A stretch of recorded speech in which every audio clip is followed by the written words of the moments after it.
We're on Perak Aleph, Mishnah Bet. Second Mishnah, the first chapter of Masechet Oholot. Okay, we're in the middle of learning the ways that Tumah is transferred between one person or one thing to another. And we learned in the first Mishnah, we learned Shnaim Tameim B'meit, that a mate can make two people Tameh, or it can make three people Tameh, or it can make four people Tameh. And we learned that the way a mate makes two people Tameh is, let's just go do Ketz Hashem, review yesterday's Mishnah. Adam nogea b'meit, a person touches a mate. The mate is avi avot hatuma. Tamei tumat shiva, it becomes tumat shiva, which remember we said is called an av hatuma. Adam hanogea bo, and a person who touches him, tamei tumat erev, becomes tamei tumat erev, becomes a rishon the tuma. Let's just see this and we'll just remind ourselves. The mate is avi avot hatuma. A person who touches the kli touching the mate is also, we're going to see that we also learned is avi avot hatuma. If the person touches the dead body or the kli, he becomes what's called an av atuma, and then that becomes tuma shiva. Similarly, if a kli touches that kli, it becomes an av atuma. We're going to see in a second that the rules of kelim are a little more complicated, are a little more involved than we originally discussed or than I originally described, and I'm going to explain to you how as we continue in our Mishnah. So now our Mishnah says, Ketzad shlosha, how do you get three? Says the Mishnah, kelim hanogiim b'met. If a kli is touching a mate, so then that kli is an avi avot atuma, as we said. Bein bekli matachot, bein bekli shetef. Whether it's talking about metal kelim or other, what's called klei shetef. Klei shetef are like, pouring kelim. Basically any other kli. Now, I want to point out, this is very important to note. This, what the Bartunura says here, is the subject of a huge machloket. Rashi and others, Rabbeinu Tam, the Ravad, say, no, this only applies. Remember the Torah says, let's go back to our pasuk.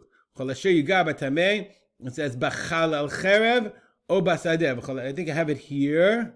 Bachal al cherev, if it's touched by a sword, o b'meit, o be'etzem adav, if it talks Bachal al cherev. So the question is, so the cherev is a metal kli. So do we apply the rules of that only to metal or not?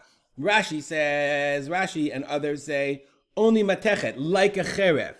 Okay, but the Bartunura says, no, ben klei matachot, ben klei shetef, whether it's other kelim, whether it's klei matachot or other types of kelim, okay, u bigadim or clothing, mitamin kemeit atzmo. So they hold that it's mitame like the mate. If the mate dies and he's wearing clothing, that's avi avot atumah. Tichtiv, bachal al cherev o b'meit. That's the pasuk we just saw. Okay, if you touch the chal al cherev, if you touch the sword that killed the guy or the guy himself, the dead guy, cherev armeu kamet. Okay, cherev is like the mate. V'hu adin l'shar kol hakelim, and there's no difference. Okay, between the same thing is true about other kelim. Hilkach, therefore, kelim hanogim b'meit. If a kli touches a mate, nasim an avi avot, they become avi avot. Okay, v'kelim b'kelim, and the kli that touches that keli is avatuma. Okay, de olam forever. Ena kelim shniyim nasim kibishonim. Kelim touching kelim. Okay, that's called kelim shniyim. If a kli touches a kli, okay, if I've got my cup of coffee, okay, if I'm avatuma, we're going to talk about what happens to this kli. But if this kli touches my salt shaker, okay, the klim sheni always becomes secondary to the kli rishon. That's two. Okay, kli touches a mate. Kelim bekelim tmeim tumat shiva. They're tamei tumat shiva.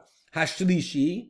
The third, bein adam, bein bekelim, if a person touches either that kli or another kli, tumein tumat erev. Okay, they become tumat erev, they become a rishon the tumah. They asim rishonim umetamin tumat erev. Right, we'll stop here. We'll continue with 4 and learn a very important rule about kelim, about kelim and avatuma in our next Mishnah. We'll dedicate our learning to the memory of my father, Rav Simcha ben Yitzchak Kalman. Make it a great day.